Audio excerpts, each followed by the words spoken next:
আলেমদের কাজ ছিল দেশে সুদ বন্ধ করা, আলেমদের দায়িত্ব ছিল ঘুষ বন্ধ করা, আলেমদের দায়িত্ব ছিল দেশে দুর্নীতি বন্ধ করা, আলেমদের দায়িত্ব ছিল দেশে অন্যায় বিচার বন্ধ করে দেওয়া, আলেমদের দায়িত্ব ছিল বেহায়াপনা বন্ধ করা, আলেমদের দায়িত্ব ছিল পতিতালয় বন্ধ করা, আলেমদের দায়িত্ব ছিল মাদের ঘর বন্ধ করা, আলেমদের দায়িত্ব ছিল ড্যান্স ক্লাব বন্ধ করে দেওয়া।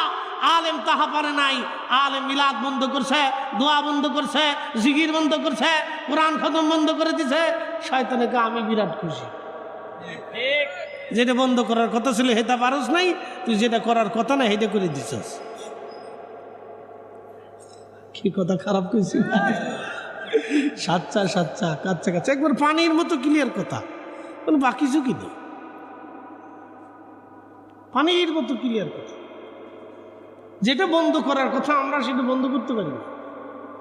আজ পর্যন্ত পারছি একটা পতিতলে বন্ধ করে দিতে? পতিতলে বন্ধ করতে হলে তো যে কটা পতিতা আছে সব কটাকে ধরে এনে এটার গোসল টোসল করে কালমা সালমা পরে নতুন করে সংসার জীবনে করে বিয়ে শাদী পরে তার কর্মসংস্থানে একটা ব্যবস্থা করে দিয়েই তো সিস্টেম করতে হবে, নাকি বলে?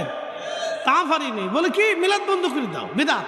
ইস, বিরাট বড় ভালো কাজ করে বলছে, কি বিরাট বুজুর্গ ভাব দেখাইতেছে আমি ধর্মের বিরাট মুখর করছি।